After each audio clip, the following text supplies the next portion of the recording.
ακούσουμε και πάλι. Να αναφέρω κάποιους φίλους που είναι εδώ υποψήφιοι. Η κυρία Μικουλιάδου Ελίνα, Φυρμακέζη Μεσοδούλου Μαρίνα, Δασκαλόπουλος Ιωάννης, Αντιψοπούλου Φίλια, Χρήστος Αγνιώτης, Γιάκης Βασίλης, Καράς Γιώργος. Καλή επιτυχία σε όλους.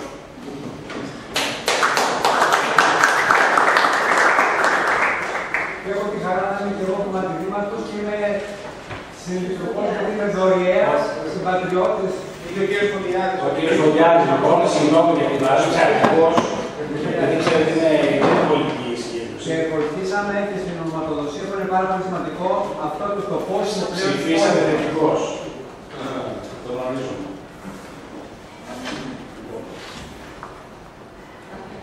Κυρία Μαρκοπούλου, Άννα, έχει τον λόγο. Η κυρία Μαρκοπούλου σπούδασε στο τμήμα Φιλοσοφίας, Παραγωγής και Ψυχολογίας του Πανεπιστημίου Ιωαννίνων και στο τμήμα Επιστημών της Αγωγής του Πανεπιστημίου Βάρης της Ορβόνης, όπου το 1994 κηρύχθηκε διδάκτο. Δίδαξε φιλοσοφία της παιδείας και παιδαγωγική θεωρία στο Πανεπιστήμιο Αθηνών και την Ανώτατη Παιδαγωγική Σχολή Τεχνολογικής Εκπαίδευσης στην Αθήνα. Από το 2008 επικεντρώθηκε στην αρχαιολογική φιλοσοφία με έμφαση στην πλατωνική και νεοπλατωνική φιλοσοφία. Πέραν αυτό, από το 2006, εθελοντικά παρέχει μαθήματα φιλοσοφίας στο Λαϊκό Πανεπιστήμιο Μετρητείας των Φίλων και του Λαού της Αθήνας. Επαναλαμβάνω δωρεάν. Έχει μια μεγάλη αγάπη, φαίνεται, για τα θέματα αυτά και είμαστε πολύ χαρούμενοι που την έχουμε και σήμερα μαζί μας. Ο μύθος του Ειδίκονα. Ξεκινάτε λοιπόν, έχετε το λόγο. Καταρχάς, να ευχαριστήσω τους εκτεκτούς διοργανωτές αυτής της φιλοσοφικής ημερίδας και ιδιαιτέρως την κυρία Δέσποινα Παπαγγελίου-Λιουή για την τιμή που μου έκανε να με προσκαλέσει να μιλήσω σήμερα για έναν όντως από τους πιο πλέον αγαπημένους μου φιλοσόφους, τον Χρήστο Μαλεβίτση. Θα επαναλάβω κάτι που έχω πει σε άλλη στιγμή για τον Χρήστο Μαλεβίτση. Η επαφή μου με το πνεύμα του έγινε στη φοιτητική μου ηλικία, μέσα από τις εξωσχολικές αναγνώσεις μου, χάρη σε ένα φιλόλογο που μου χάρισε ένα από τα γνωστότερα βιβλία του με τίτλο «Η τραγωδία της ιστορίας».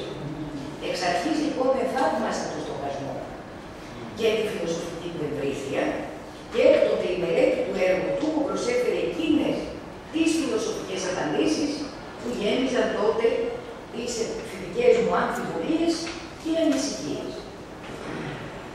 Ο άνθρωπος είναι ένα όν έμυθο, μας λέει ο Μαλεβίτσης, και μυθοδίαιται κατασκευής. Σε αυτή την σχεδόν αποθεματική ρίση συνοψίζεται κατά την άποψή μας ολόκληρο το νόημα της θεματικής της σημερινής ημερίδας που έχει ως τίτλο το μυθικό στοιχείο στα δοκίμια του Χρήστου Μαλεβίτση. Αλλά ταυτόχρονα και η επικαιρότητά της. Επικαιρότητα λοιπόν, επίκαιρος ο Μαλεβίτσης, που γίνεται όλο και πιο επικαιρότητα, που γίνεται όλο και πιο ζωφερή στους καιρούς μας, ζωφερή, που ζούμε, όπως λέει χαρακτηριστικά ο ίδιος, την απολιέρωση του υπάρχοντος, που με τη σειρά του είχε ως αποτέλεσμα τη λησμονιά και τη συνακόλουθη εκοσμίκευση του ανθρώπου και του πολιτισμού. Τη γύμνια δηλαδή του ανθρώπου. Αυτή η απολιέρωση του υπάρχοντος συνέβη όταν η ενεργή συνείδηση του ανθρώπου αποσύρθηκε από πού? Από τους αρχαίγονους όρους του ιερού. Σε αυτό το πλαίσιο λοιπόν ο μύθος που είναι σύμφωνα με τον Χρήστο Μαλεβίτση στοιχείο καταστατικό της ύπαρξης του ανθρώπου συγκροτεί, όπως λέει ο ίδιος δει, μία μυθόσφαιρα. Δηλαδή ένα πλέγμα ιδεών, πράξεων και συναισθημάτων, ο όρος μυθόσφαιρα είναι του Μαλεβίτση, έτσι. Παρέχει λοιπόν νόημα στην ύπαρξη και είναι τόσο απαραίτητη στον άνθρωπο, η μυθόσφαιρα λοιπόν, ο μύθος, όσο και η ατμόσφαιρα, δηλαδή ο αέρας που αναπνέει. Ποια είναι όμως εκείνα τα στοιχεία που καθιστούν τη μυθόσφαιρα τόσο απαραίτητη στον άνθρωπο? Είναι αφενός οι αρχέτυπες μορφές, για τις οποίες μίλησαν και προηγούμενοι εδώ ομιλητές, δηλαδή η κοινή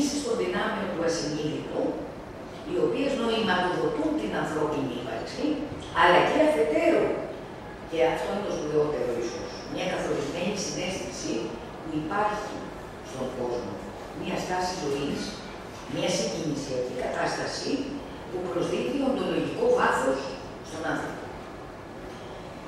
Αρχίζω λοιπόν, ο μύθος που επέλεξα να αναλύσω στην παρούσα ομιλία είναι αυτός του Ιδίπποδα, που καταλαμβάνει κεντρική θέση στο έργο του Χρήστου Μαλεβίτσι, επειδή ακριβώς συγκροτεί μια μυθόσφαιρα που αναδεικνύει την ιεροπραξία της ζωής ή τη ζωή ως ιεροπραξία. Βλέπετε εδώ την προτεραιότητα του ιερού. Και εδώ ακριβώς θα μιλήσω σήμερα για δύο παράλληλα σύμπαντα. Θα δείτε να εκτιλήσονται μπροστά σας. Το ένα σύμπαν είναι το ιερό, είναι η προσέγγιση του ιερού στον Ιδίπποδα. Και από την άλλη μεριά θα δείτε την είσοδο. Αυτό είναι ο Μαλεβίτσης. Από την άλλη μεριά θα δείτε το αντίστροφο σύμπαν, το ανάποδο σύμπαν που ζούμε σήμερα, το οποίο τι είναι ουσιαστικά?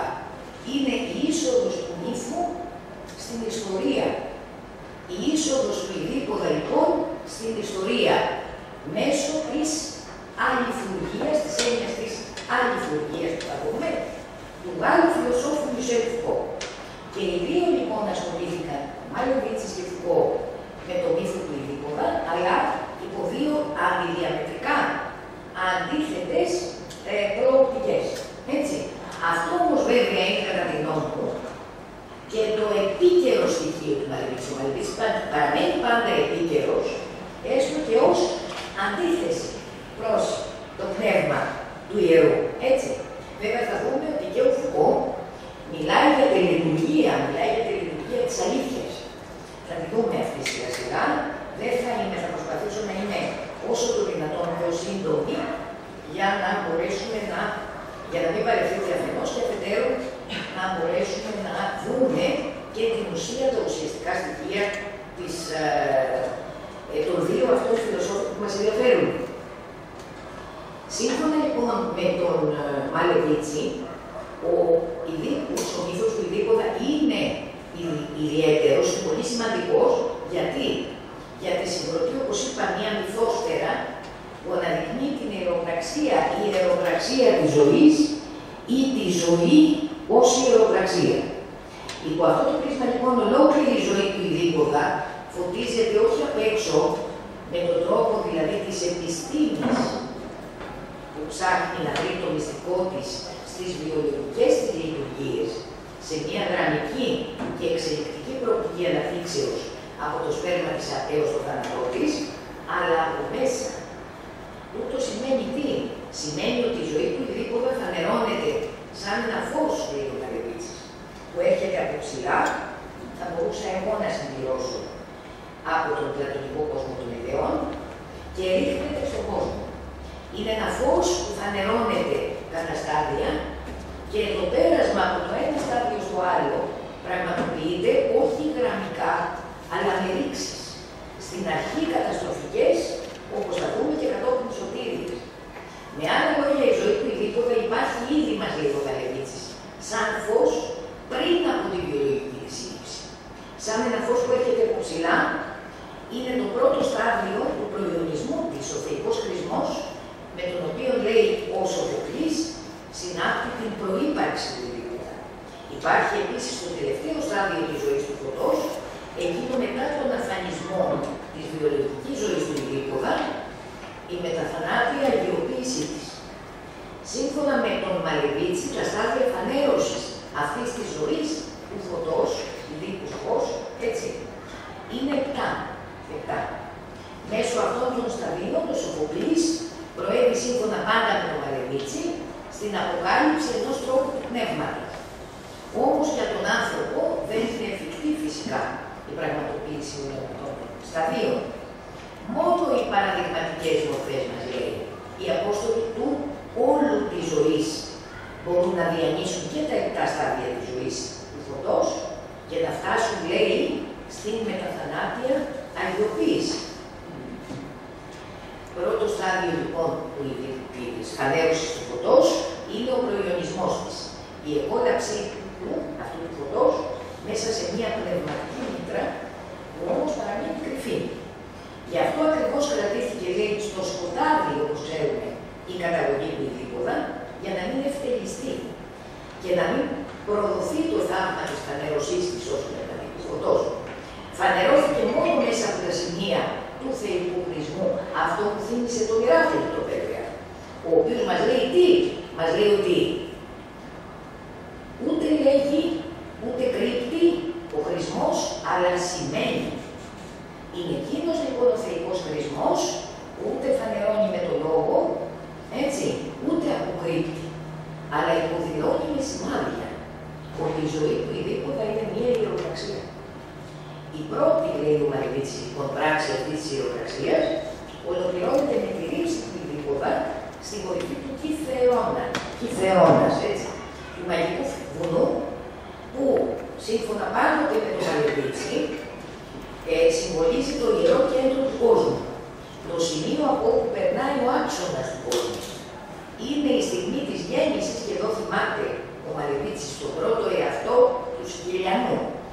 Του πρώτου εαυτού λοιπόν του Ιδίπποδα, δηλαδή της υπερεμπειρικής ύπαρξής του, που δεν γνωρίζεται γιατί ακριβώς κοίται πέρα από τον ορίζοντα της εμπειρίας. Δεύτερο στάδιο φανέρωσης του φωτός. Ο Μαρεβίτσης το ονομάζει εποχή της λήφθης, της λησμονιάς δηλαδή. Είναι ακριβώς η λησμονιά αυτού του πρώτου εαυτού. Ποιος είναι ο πρώτος εαυτός? Βέβαια η αυθεντική μας ύπαρξη, έτσι. Της αυθεντικής μας ύπαρξης, που είναι σύμφωνα με τον φιλόσοφό μας το χαρακτηριστικό της εποχής μας. Ο τόπος, γι' αυτό λέω, είναι πολύ επίκαιρος ο Μαρεβίτσης, έτσι, γιατί σήμερα ποιος θυμάται αυτό τον αυθεντικό εαυτό και ποιον.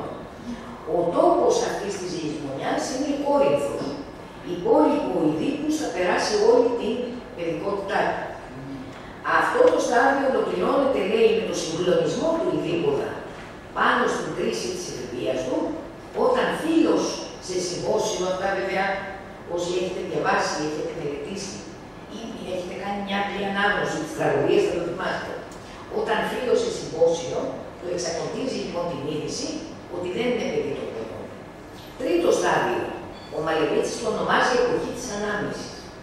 Είναι η στιγμή του περάσματος του Ιδίπποδα από την λύθη στην σοκρατική, συμπληρώνω εγώ, απλή άγνοια. Γνωρίζω ότι δεν γνωρίζω και του συναπόντηθου ερωτήματος ποιος είναι. Εδώ γεννιέται η μεγάλη ανάμνηση της καταγωγής του Ιδίπποδα. Μέσω των χρησμών ενός άλλου ιεροπνού, των Δελφών. Μέσω αυτής της μεγάλης αναμνήσεως, ο Ιδίππος τι κάνει? Υπερβαίνει το παρελθόν του και σκοτώνει τον πατέρα του. Είναι μια στιγμή ιεροπραξίας, λέει ο Μαρεβίτσης, που γίνεται με ρήξη και έγκλημα. Στο τέλος αυτού του σταδίου, ο Ιδίππος λύνει το έγκλημα της φύγκας και περνάει από το στάδιο βέβαια της σοκρατικής απλής άγνοιας στην αυτεπίγνωση. Αλλά ποια αυτεπίγνωση? Στη γνώση του εγκόσμιου εαυτού, δηλαδή του εγκόσμιου έου. Έτσι ο Ιδίπποδας εισέρχεται κυρίαρχος, μας λέει ο Μαρεβίτσης, βασιλιάς στην ιστορία. Και περνά στο τέταρτο στάδιο, που ο Μαρεβίτσης ονομάζει εποχή της εγκόσμιας δράσης, η οποία συμβολίζεται από το μεσημέρι, τη στιγμή δηλαδή που κορυφώνεται η εγκόσμια ζωή. Ο τόπος αυτής της εγκόσμιας δράσης είναι η πόλη των Φηβών, η πολιτεία της εξωτερικής γνώσεως των πραγμάτων, εξωτερικής επαναλαμβάνω. Ο Ιδίππος ως ήρωας διέλυξε το παιδικό δεσμό με τους πρώτους γονείς, ρίξει, σκότωσε τον πατέρα του και παντρεύεται τη μάνα του. Με άλλα λόγια, λέει ο Μαρεβίτσης, σκοτώνει το τέρας, δηλαδή τον προϊστορικό κόσμο της μητέρας, που συμβολίζεται με την έγκαμη ζωή της με τον πατέρα του, ενώ ταυτόχρονα υπερβαίνει την επιβολή της μητριαρχίας με το να είναι, με το να παντρευτεί τη μάνα του. Έτσι ο Ιδίππος αυτονομείται, λέει ο Μαρεβίτσης, μέσω της μεταβολής του αρχαίγονου φυσικού δεσμού πατέρα-μητέρας-γιου. Αυτή η νέα ζωή καθιστά την ιστορική πόλη των Φηβών αποδοτική. Όμως αυτή η πρόοδος είναι φαινομενική και ψεύτικη. Γιατί στηρίζεται, λέει, στην εξωτερική γνώση των πραγμάτων, εφόσον ο Ιδίππος μπορεί να ασκεί να είναι άριστος ηγέτης, να ασκεί με Ωστόσο, δεν γνωρίζει ότι παντρεύεται τη μητέρα του. Έτσι. Έτσι το ψεύδος πάνω στο οποίο στηρίχθηκε ολόκληρη η ζωή και η εξουσία του ως αρχαϊκού και εγκόσμιου βασιλιά θα έρθει στο φως και θα πληρωθεί με την καταστροφή του κεφαλιού του ήρωα. Ο Ιδίππος όταν μαθαίνει την αλήθεια, ότι δηλαδή αυτός που σκότωσε ήταν ο πατέρας του και αυτή που παντρεύτηκε ήταν η μητέρα του, τι έκανε? Έβγαλε τα μάτια του με τις πόρτες της μητέρας του. Έτσι, μολονότι ο Ιδίππος νίκησε με τη σκέψη, άσκησε η θυσία. Βλέπετε, με το κεφάλι του. Ωστόσο, λέει, ο Μαλεβίτης συντήθηκε από τι? Από τις δυνάμεις της Μητριαρχίας και καταστράφηκε. Κάτι ανάλογο υπόθηκε και προηγουμένως, νομίζω από την κυρία Ζαβάτου, στο κομμάτι εδώ της Οδύσσειας.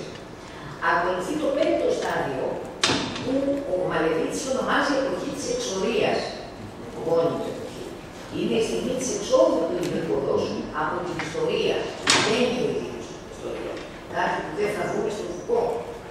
Ο Ιδίππος του Φουκό παραμένει στην ιστορία και θα δούμε πώς. Είναι η στιγμή λοιπόν που αυτή η έξοδος του Ιδίπποδα από την ιστορία και η πορεία του προς το άχρονο, προς το αιώνιο δηλαδή, συμβολίζεται από την έξοδο του από τον κύκλο της πόλης των Φουκών και βέβαια την κάθοδό του στον Άδη. Με άλλα λόγια, είναι το πέρασμα, η κάθοδος στον Άδη τι είναι? Είναι, λέει ο Μαλεβίτσης, το πέρασμα από την εξωτερική γνώση των πραγμάτων στην εσωτερική και αληθινή γνώση, την οποία ο Ιδίππος κατακτά πώς? Με την αυτοτύφλωση. Έτσι. Είναι η στιγμή λοιπόν της μοίησεως του Ιδίπποδος, που συμβολίζεται πώς? Με το οριστικό κλείσιμο των φυσικών μας οφθαλμών, η αυτοτύφλωση εδώ, και το συναπόλυθο άνοιγμα των εσωτερικών ματιών, αυτών της ψυχής. Θυμήθηκα λοιπόν διαβάζοντας τον Μαλεβίτσι, τον Πλάτωνα στο Συμπόσιο, που μας λέει τι? Ότι η όραση της διανοίας αρχίζει να βλέπει εξωτερικέστερα. Πότε? Όταν η όραση των φυσικών οφθαλμών πλησιάζει να παρακμάσει. Η κορύφωση της μοίησης του Ιδίπποδα συμβολείται τη λήξη του πέμπτου σταδίου, τη στιγμή που ο Ιδίππος ως πλάνητας εξόριστος βρίσκεται χωρίς να το καταλάβει κατά μεσής του άξους των ευμενίδων. Με άλλα λόγια, είναι η στιγμή που οι ερημίες, οι οποίες τον κατεδίωκαν εξαιτίας του ανίερου γάμου του πατέρα του και του ανίερου γάμου με τη μητέρα του, μεταμορφώνονται σε ευμενίδες. Έτσι. Και μετά την κάθαρσή του, μέσω της αυτοτύφλωσης και της συναπόλυτης μοίησεώς του, μέσω της καθόδου του στον Άδη. Είναι η στιγμή που ο Μαλεβίτσης θυμάται το πηδαρικό γένιο ίος έσυ. Δηλαδή η στιγμή που βλέπετε ο Ιδίππος αναγνωρίζει τον πρώτο του εαυτό, τον εαυτό που υπάρχει πριν από την βιολογική του φυσική του γέννηση και με άλλα λόγια, λέει ο Μαλεβίτσης, ο πρώτος εαυτός δεν είναι άλλος από την ψυχή του Ιδίπποδα, με την οποία καλεί του εγκόσμιους οδηγούς, το συναμφότερο του Πλάτωνα, βέβαια έτσι, ο άνθρωπος νομίζει σαν καλωστά. Καλεί του εγκόσμιους οδηγούς να ομοιωθεί. Ακολουθεί το έκτο στάδιο της φανέρωσης του Ιδίπποδα, που ο Μαλεβίτσης ονομάζει συμφιλίωση των αντιφέτων. Και αυτή γίνεται το απόγευμα, λέει, τη στιγμή δηλαδή που κορυφώνεται η ζωή του Ιδίπποδα ως ιεροπραξία. Είναι η στιγμή που ο Ιδίππος υπερβαίνει τις αντιθέσεις αυτού του κόσμου. Ο τόπος αυτής της υπέρβασης είναι ποιος άλλος? Η Αθήνα. Η πολιτεία του πνεύματος, στην οποία ο Ιδίππος φτάνει τυφλός, αλλά μοιημένος και φωτισμένος.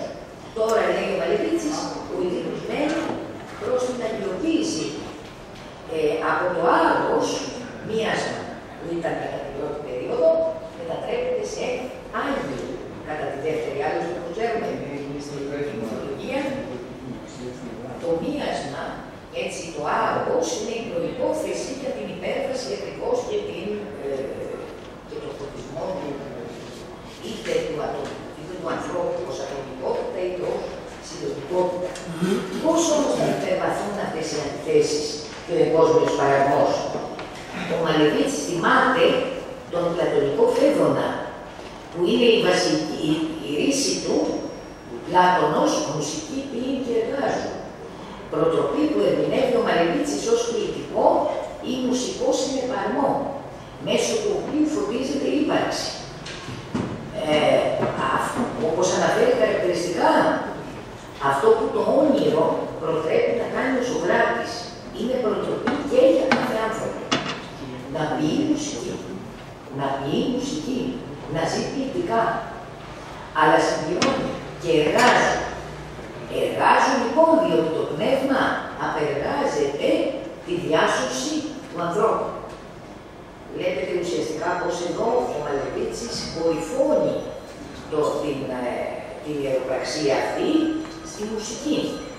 Αυτό το στάδιο λοιπόν ολοκληρώνεται στην πόλη των Αθηνών, όπως είπαμε, την πραξία της Αθηνάς, σύμβολο της σοφίας του τυφλού, αλλά μοιημένου και φωτισμένου και οδηγητικότητα και τη θριαμβική εξοδόκου από τον κόσμο, καθώς τον καλεί η φωνή του Θεού. Εύχομαι το τελευταίο στάδιο της ζωής του Ιδίπποδα ως ιεροπραξία, ο Μαλεβίτσης το ονομάζει με τα θανάτια αγιοποίηση. Είναι η στιγμή που ο Ιδίπποδας εξακολουθεί να ζει ως αγαθοποιό πνεύμα, άσαρκο, και με αυτή την έννοια αυτό είναι το τελευταίο στάδιο της ζωής του φωτός, εκείνο μετά τον αφανισμό της βιολογικής ζωής του. Πάμε στο μύθο του Ιδίπποδα, ο οποίος επίσης καταλαμβάνει κεντρική θέση και στο έργο του Γάλλου φιλοσόφου Μισελ Φουκό, για εντελώς διαφορετικούς λόγους, όπως σας είπα. Όχι επειδή συγκροτεί μια μυθόσφαιρα που αναδεικνύει την ιεροπραξία της ζωής ως ιεροπραξία, αλλά επειδή αναδεικνύει, όπως ο ίδιος λέει, μια τελετουργική εκδήλωση αλήθειας, που είναι δύναμη αλλά και άσκηση εξουσίας. Ο μύθος αυτός αναλύεται στο έργο του Φουκό με τίτλο «Για την κυβέρνηση των ζωντανών, μαθήματα στο Κολέγιο της Γαλλίας 1979-1980» και που εκδόθηκε στα ελληνικά πολύ πρόσφατα, το λέω για όσους θέλουν να εντεφίσουν, μόλις το 2020 από τις εκδόσεις της Εστίας. Το έργο αυτό είναι ένας κύκλος παραδόσεων από τις τελευταίες πριν από το θάνατο του φιλοσόφου του 1984, με κομβική σημασία και εξέλιξη του στοχασμού του, εφόσον η διερεύνησή του διευρύνεται από το γνωστό σε όλους μας πεδίο της βιοπολιτικής, της εξουσίας, και πάει πλέον στο πεδίο της πρακτικής της εξουσίας, έτσι όπως αυτή εκδηλώνεται στις πράξεις αλήθειας. Σε αυτό το πλαίσιο λοιπόν, ο Φουκό αναλύει το τελετουργικό εκδήλωση της αλήθειας ως άσκηση της εξουσίας που είναι κατά αυτόν η αληθουργία. Το γράφει, είναι ελληνικό, θα σας πω μετά, όπου εμπνεύστηκε, είναι λέξη του Φουκό αυτή. Ελληνική την εφήβραση. Ως δύναμη εξουσίας την ορίζει, που δεν είναι ανεξάρτητη από κάτι σαν εκδήλωση του αληθούς, και τούτο μάλιστα πολύ πιο πέρα από ότι είναι απλώς χρήσιμο ή αναγκαίο για να κυβερνά κανείς σωστά. Έτσι, ο Φουκό προτείνει μία ανάγνωση του Ιδίπποδος τυράννου υπό το πρίσμα της αλήθειας και της εξουσίας, εφόσον ειδικά λέει στον Ιδίπποδα τύραννο, η αληθουργία είναι το ίδιο το ελαττήριο της τραγωδίας. Είναι ο ίδιος ο μηχανισμός της αναγνώρισης, η διαδρομή και η εργασία της αλήθειας, που θα επιφέρουν από μόνα τους την ανατροπή της τύχης των προσώπων. Τι είναι όμως η αληθουργία σύμφωνα με το Φουκό? Είναι, όπως σας είπα, μια λέξη που επινοεί ο ίδιος, προκειμένου να αναδείξει όχι τη χρήσιμη γνώση για αυτούς που κυβερνούν, αλλά την άσκηση της εξουσίας τους. Με άλλα λόγια, η αληθουργία είναι στενά συνυφασμένη κατά το Φουκό με την άσκηση της εξουσίας και εμπνέεται λοιπόν από το επίθετο αληθουργής, το ελληνικό επίθετο αληθουργής, που πρώτος χρησιμοποίησε ο γραμματικός Ηρακλήδης ο Μιλήσιος για να πει ότι κάποιος λέει την αλήθεια. Αρχαίος Έλληνας λοιπόν γραμματικός ο Ηρακλήδης, όχι ο ποντικός, ο Μιλήσιος, δύο διαφορετικά πρόσωπα, για να μας πει που μας έπαιρε το 100 μετά Χριστόν. Μεταξύ των έργων που συνέγραψε είναι το περί καθολικής προσωπίας και το περί δυσκλήτων ονομάτων, τα οποία θεωρούνταν ιδιαίτερη σπουδαιότητας στη μελέτη των διαλέκτων της τότε εποχής. Αληθουργής λοιπόν για τον Φουκώ, τι θα πει αληθοεπής. Ο Φουκώ επινοεί την ανύπαρκτη λέξη αληθουργία για να κατονομάσει, όπως αναφέρει ο ίδιος, το σύνολο των πιθανών μεθοδεύσεων λεκτικών ημί, με τις οποίες φέρνει κανείς το φως αυτό που έχει τεθεί ως αληθές, σε αντίθεση με το ψεύτικο, το κεκριμένο, το άρρητο, το απρόβλεπτο, τη λύθη. Υπό το πρίσμα λοιπόν της σχέσης της άσκησης της εξουσίας και την εκδήλωση της αλήθειας, ο Φουκώ επικεντρώνεται και αυτός, όπως και ο Μαλεβίτης για διαφορετικούς λόγους, στη βασιλική ιδιότητα του Ιδίπποδα. Και είναι ακριβώς αυτός ο λόγος που επέλεξε να αναλύσει τον Ιδίπποδα τύραννο. Ο Φουκώ λοιπόν αναδεικνύει την προοδευτική ανακάλυψη της αλήθειας, μια ανακάλυψη που υπόκειται στον νόμο των ημίσεων. Και εδώ ο Φουκώ βέβαια θυμάται 6 είναι οι κάπλοχοι της αλήθειας. Ανά 2 ζεύγη. Πρώτα-πρώτα η θεϊκή σύνδεση ανάμεσα στο Θεό Φίβο και το μάντι τη Ρεσία, αφού ο μάντις λαμβάνει την εξουσία και τη δύναμη να λέει την αλήθεια από τον ίδιο τον Θεό. Δεύτερο ζευγάρι. Ανάμεσα στον Ιδίπποδα και την Ιωκάστη υπάρχουν δυνατοί θεϊκοί, όχι θεϊκοί, αλλά νομικοί δεσμοί που του συνδέουν. Και τρίτο στάδιο, το τελευταίο ζευγάρι που αποκάλυψε βέβαια ολόκληρη την αλήθεια του τον Ιδίπποδα, γιατί την θυμόταν, είναι το ζευγάρι των 2 δούλων βοσκών, τους οποίους συνδέει ο δεσμός της φιλίας. Βλέπετε λοιπόν τον τρίπτυχο ήδη θεϊκή σύνδεση, νόμοι και στο τέλος φιλία μεταξύ των ανθρώπων. Εδώ θυμάται, σας τα λέω πολύ συνοπτικά, θυμάται ο Φουκώ την ελληνική λέξη σύμβολο, λίγοι γνωρίζουν τι σημαίνει στην πραγματικότητα, είναι ένα πύληνο όστρακο που έχει σπάσει στα 2 και το κατέχουν τα 2 πρόσωπα που έχουν συνάψει ένα ορισμένο σύμφωνο. Και όταν πρέπει να επικυρώσουν το σύμφωνο ή ακόμα αν θέλουν να ενεργοποιήσουν εκ νέου τον δεσμό που υπάρχει μεταξύ τους, η προσαρμογή των 2 μισών, το συντέριασμα αυτών των 2 μισών, πιστοποιεί αυτό που έχει συμβεί και επικυρώνει τον δεσμό του. Σας θυμίζω βέβαια το πολύ γνωστό: 2 φίλοι έχουν πολλά χρόνια να συναντηθούν, έχουν αλλάξει τις φυσιογνωμίες τους, τα πρόσωπά τους, δεν αναγνωρίζονται και αναγνωρίζονται πώς? Μέσω αυτού του σήμα βόλουσιν, βάλουσιν. Είναι ακριβώς αυτή η κυκλοφορία του συμβόλου που σύμφωνα με τον Φουκώ είναι το καθοδηγητικό νήμα, ο μύτος που καθοδηγεί όλο το έργο του Ιδίπποδα τυράννου. Βλέπετε ότι κατά τον Φουκώ η κυριολεκτική αληθουργία διατυπώνεται 2 φορές. Μία φορά στο επίπεδο των θεών μέσω των χρησμών, Φίβος, συγκυρώνω από όλο υπηρεσίας, και μια δεύτερη φορά στο επίπεδο των 2 δούλων και των υπηρετών, οι οποίοι γνωρίζουν όλη την αλήθεια πώς?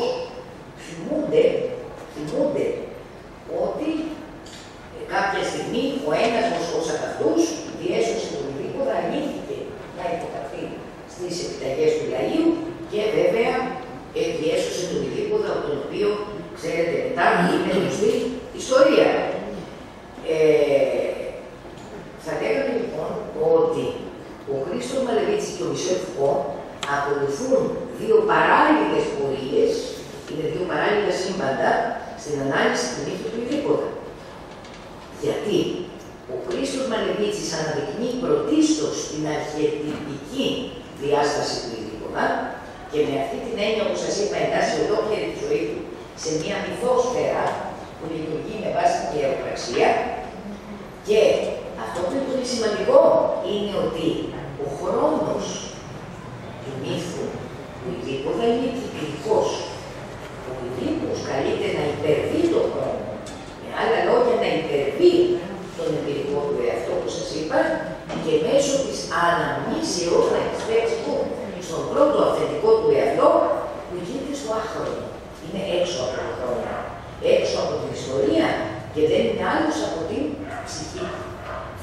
θυμάται δηλαδή ο Ειδίκος τι πράγματα.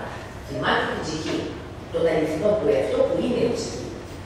Αντιστρόφως, ο Μισελ Φουκώ αναδεικνύει την εγκόσμια δράση του Ειδικού, θα βλέπετε. Και υπό αυτό το πρίσμα εντάσσει ολόκληρη τη ζωή του σε μία λειτουργία, σε ένα αληθώς λέγει, που αποκαλύπτεται κάθετα. Από τα πάνω, από το επίπεδο των θεών, δεν με παίρνει ο χρόνος δυστυχώς για να σας αναλύσω τα επίπεδα αυτά, κάποια στιγμή θα τα δείτε, σε ένα αληθώς λέγει λοιπόν που αποκαλύπτεται κάθετα από τα πάνω, από το επίπεδο των θεών, προς τα κάτω, προς το επίπεδο των υπηρετών.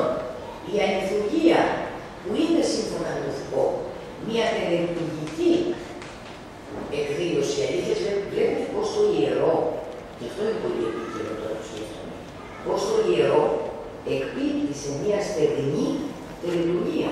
Αυτό που ζούμε σήμερα. Είναι αυτό που ζούμε σήμερα.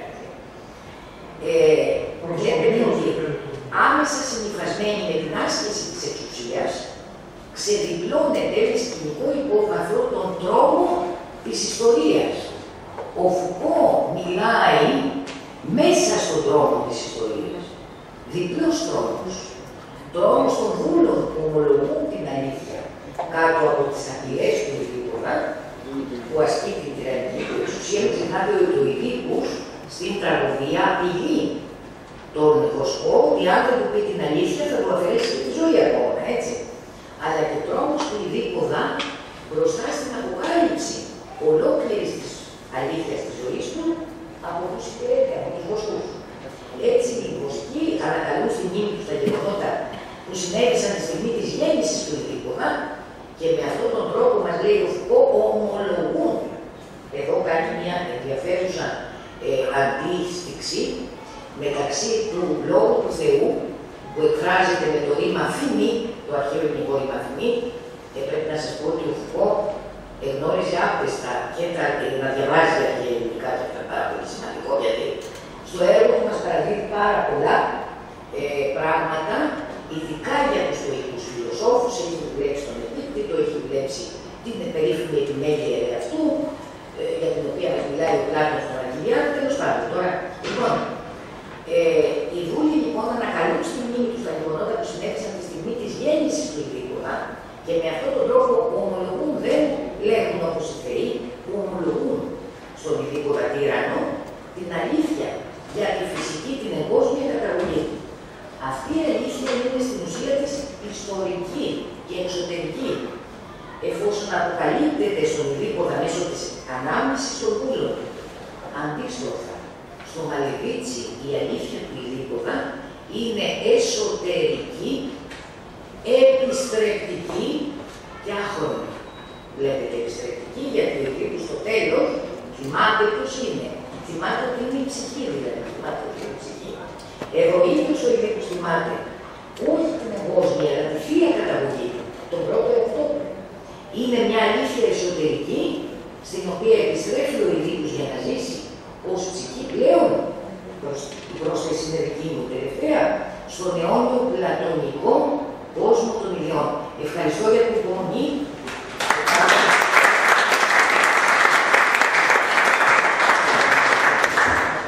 Ευχαριστούμε θερμά. Ευχαριστούμε την κυρία Κατρίνα Πετρίτσι Μουράτου και τον κύριο Νίνα Κωνσταντίνο που μόλις ήρθαν προλίγου στην εκδήλωσή μας. Ευχαριστούμε πάρα πολύ. Το λόγο έχει ο κύριος Γεωργίου, μέλος του Υπουργικού Συμβουλίου του Συνδετικού Κοινωνίου Μαλεβίτσι, συγγραφέας, κοινωνιολόγος και καθηγητής μέσης εκπαίδευσης. Κύριε Γεωργίου, κύριε Σπύρο, ευχαριστώ για τον λόγο. Καλησπέρα σε όλους και σε όλες. Τύχη αγαθή και χρέος βαρύ βέβαια για τον τελευταίο ομιλητή να συνοψίζει χωρίς να άλλο να κουράζει. Ωστόσο, αυτό και εδώ η μερίδα, με όλες τις ομιλίες που προηγήθηκαν, έχω την αίσθηση ότι δεν έχει κουράσει. Γιατί ήταν εξαιρετικές παρουσιάσεις όλων όσων πήραν τον λόγο πριν από μένα. Λοιπόν, η δική μου εισήγηση, η ομιλία, αφορά στην ρομαντική συσχέτιση της σκέψης του Μαλεβίτσι, δηλαδή στη συσχέτιση του Μαλεβίτσι με τον ρομαντισμό. Ο ρομαντισμός, ξεκινάω από το δάσος να πάω στο δέντρο, δηλαδή ακολουθώ παραγωγικό συλλογισμό. Ο ρομαντισμός υπήρξε ένα κοσμοφωνικό πνευματικό κίνημα. Η συμβολή του στην αναζωπήρωση του πνεύματος και της λογοτεχνίας ήταν εξαιρετικά σημαντική. Υπήρξε αφορμή να δημιουργηθούν νέες τάσεις στον τομέα των τεχνών. Προετοίμασε το έδαφος για να αναδειχθούν η λαογραφία, η γλωσσολογία, η εθνολογία. Βοήθησε πάρα πολύ στο να κατανοηθεί η έμφυτη ροπή του ανθρώπου προς τη μεταφυσική. Επίσης συνετέλεσε στην προώθηση εθνικών και απελευθερωτικών κινημάτων και διεύρυνε τη γλώσσα με τον εμπλουτισμό της με λαϊκά μνήμια λόγου.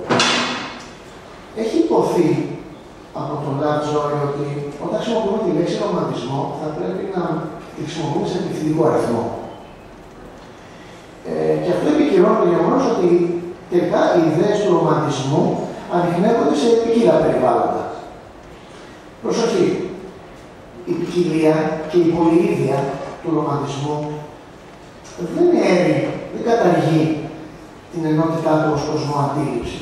Και μάλιστα ως κοσμοαντίληψη ο ρομαντισμός είναι ένα σύνολο οργανωμένο γύρω από ένα σκελετό, ο οποίος εκτίσσεται αυτός ο σκελετός ως κριτική στην νεωτερικότητα. Οι νεωτερικές κοινωνίες είναι εκείνες οι οποίες προέκυψαν στα σύγχρονα χρόνια, στη λεγόμενη σύγχρονη εποχή. Η ρομαντική δηλαδή θεώρηση χαρακτηρίζεται από μια μελαγχολική πεποίθηση ότι το παρόν στερείται ορισμένων ανθρώπινων αξιών, οι οποίες έχουν απαλωτριωθεί. Επομένως, υπάρχει ένα συναίσθημα ανατρίωσης, το οποίο βιώνεται και ως εξορία. Υπό αυτό το πρίσμα υπάρχει μια έντονη επιθυμία. Επιθυμούμε διακάως, με βάση την ρομαντική κοσμοαντίληψη, να ξαναβρούμε την αιστεία μας, να ξαναβρούμε τη χαμένη πατρίδα. Πρόκειται με άλλα λόγια για το άλγος του νόστου. Αν περίφημη λέξη νοσταλγία. Το άλγος της επιστροφής γίνεται μέσα από τον συμβολισμό. Δηλαδή, μέσα από την προσφυγή σε μια διασταύρωση θρησκείας, ιστορίας, φιλοσοφίας, γλώσσας και ποίησης. Και μέσα από μια δεξαμενή συμβόλων και αλληγοριών που είναι ο μύθος. Σε αυτή τη διασταύρωση του μύθου εστιάζουν ο Λεβίτσης. Φεύγω δηλαδή σιγά σιγά τώρα από το δάσος και μπαίνω σιγά σιγά στα δέντρα που συναπαρτίζουν το δάσος. Μας παραδίδει ο Μαλεβίτσης για το μύθο. Ο μύθος είναι ο λόγος της εσωτερικότητας. Προείπε η κυρία Μαρκοπούλου ότι σε αντίθεση με τον Φουκώ, στον Ιδίποδα, ο Μαλεβίτσης στρέφεται στην εσωτερικότητα. Ο μύθος λοιπόν είναι ο λόγος της εσωτερικότητας. Και αν στη χώρα της εξωτερικότητας βασιλεύει ο λόγος, στη χώρα της εσωτερικότητας βασιλεύει το πνεύμα. Και συνεχίζει ο Μαλεβίτσης. Υπάρχουν 5 σοβαρά χαρακτηριστικά του μύθου. Πρώτον, ο μύθος προσδίδει νόημα. Δεύτερον, ο μύθος ανακοινεί όλα τα συγκινησιακά στοιχεία, δηλαδή τις ψυχικές και πνευματικές δυνάμεις του ανθρώπου. Τρίτον, ο μύθος δεν είναι επινόημα κατασκεύασμα ενός ανθρώπου, είναι κάτι που πηγάζει από τα σκοτεινά βάθη του ομαδικού ασυνειδήτου που είναι η κυρία Σταθάτου, αν το δούμε ψυχολογικά, ή από τα φωτερά βάθη του πνεύματος, αν το δούμε πνευματικά. Τέταρτο, ο μύθος κάνει αναγωγή σε μια ιερή αρχή, την υπενήχθη κυρία Μαρκοπούλου. Και πέμπτο, είναι η σύνταξη του χάους που υπενήχθηκε ο κ. Μελετίνου. Ο άνθρωπος δεν επινοεί μύθος, μας λέει ο Μαλεβίτσης. Είναι ο ίδιος μυθικό. Δηλαδή, επιχειρεί να νοηματοδοτήσει την περιπλάνησή του μέσα στον κόσμο, κάνοντας χρήση συμβόλων. Ωστόσο, προσοχή, αυτή η επιμύθευση, όπως την λέει, φωτίζεται καλύτερα όταν τη συνδέσουμε με την τραγικότητα της ύπαρξης. Δηλαδή με τη συνειδητοποίηση του πεπερασμένου που έχει ο άνθρωπος, της συντριβής του ανθρώπου σε όρια. Στην ομιλία του κ. Μελετή μας το έδειξε αυτό πάρα πολύ ξεκάθαρα, μιλώντας και αναφερόμενος στο κατά πόσο ο άνθρωπος έχει τελικά συνειδητοποιεί αναπόφευκτα ότι έχει ένα τέλος. Σε αυτό λοιπόν τον ορίζοντα, η νοσταλγία του χαμένου παραδείσου είναι στο προσκήνιο. Επομένως ο άνθρωπος, λέει ο Μαλεβίτης, ενοικεί, κατοικεί στο άλογος, μακριά από την αρχαία πατρίδα. Πολύ γελούν με το βιβλικό μύθο του χαμένου παραδείσου, νομίζοντας ότι έχουμε τόσο πολύ οριμάσει, ώστε αξίζει να απορρίψουμε αυτό το μύθο. Βλέπουν όμως, το είπε στην αρχή η κυρία Βουλγουρή, ότι η ζωή κάθε ανθρώπου δεν είναι τίποτα άλλο από μια αγωνιώδη προσπάθεια ανάκτησης ή και κατάκτησης του παραδείσου, του χαμένου παραδείσου, στη γη, στην ιστορία, στην τέχνη. Εδώ λοιπόν το κυρίαρχο παράδειγμα, αν μου επιτρέψετε να το πω, χωρίς να επαναλάβω την εξαιρετική ομιλία της κυρίας Σταφάτου, είναι τα ομερικά έπι. Δηλαδή, τα ομερικά έπι ασκούν τεράστια γοητεία πάνω μας. Όχι επειδή απλά γνώρισαν στον ελληνισμό τη μαγεία ενός έπους, αλλά και την πνευματική του φυσιογνωμία. Δηλαδή, προσέξτε, οι σύντροφοι του Οδυσσέα λησμονούσαν συχνά την πατρίδα τους, παρασυρώμενοι από τα μάγια και τα θαύματα του ταξιδιού. Αμετάχυτα προσανατολισμένος ήταν μόνο ο Οδυσσέας. Γι' αυτό, στο τέλος αυτός μόνο επέζησε. Δεν χάθηκα. Ο Όμηρος λοιπόν συναντάει για λογαριασμό του ελληνισμού τον παγκόσμιο νόμο της χαμένης πατρίδας, που στη θρησκευτική τουλάχιστον συνείδηση λειτουργεί ως ο απολεστής παράδεισος. Αυτή η νοσταλγία στην Οδύσσεια συμβολίζεται με την αντιμαχία ανάμεσα στη θάλασσα, που είναι το αδιαφοροποίητο στοιχείο, και στον Οδυσσέα, που είναι το πνευματικό στοιχείο. Εδώ η σύγκρουση είναι μεγάλη, τρανή, και βεβαίως είναι μια σύγκρουση που συνάδει με το δράμα της ανθρώπινης ύπαρξης. Για τον Μαλεβίτση λοιπόν ο άνθρωπος είναι έλασμα νοσταλγίας. Η ψυχή του κατέχεται από τη νοσταλγία της Εδέμ και παίρνει τον δρόμο για να τη φτάσει. Ξεκινάει ένα ταξίδι. Το ταξίδι που ξεκινάει η ψυχή για να φτάσει στο παράδεισο δεν ξέρουμε αν θα τελεσφορήσει, αλλά εδώ είναι η μεγάλη συνεισφορά κατά τη γνώμη μου του Μαλεβίτση. Ο Μαλεβίτσης πιστεύει, σε όλο το έργο του φαίνεται αυτό, στη δυνατότητα εξόδου της ανθρώπινης ύπαρξης από την έκπτωση. Δεν είναι πεσημιστής. Δηλαδή, λέει ότι ο άνθρωπος μπορεί να ανορθωθεί από την έκπτωσή του, δεδομένου ότι η δυνατότητα αυτή, δηλαδή πια, της ανόρθωσης, δεν εμφανίζεται σε ανάλογες συλλήψεις. Έχει φτάσει και η θρησκευτική συνείδηση, σύμφωνα με την οποία ο άνθρωπος ακόμα και στην έσχατη κατάπτωση μέσα στην αμαρτία δύναται να σωθεί.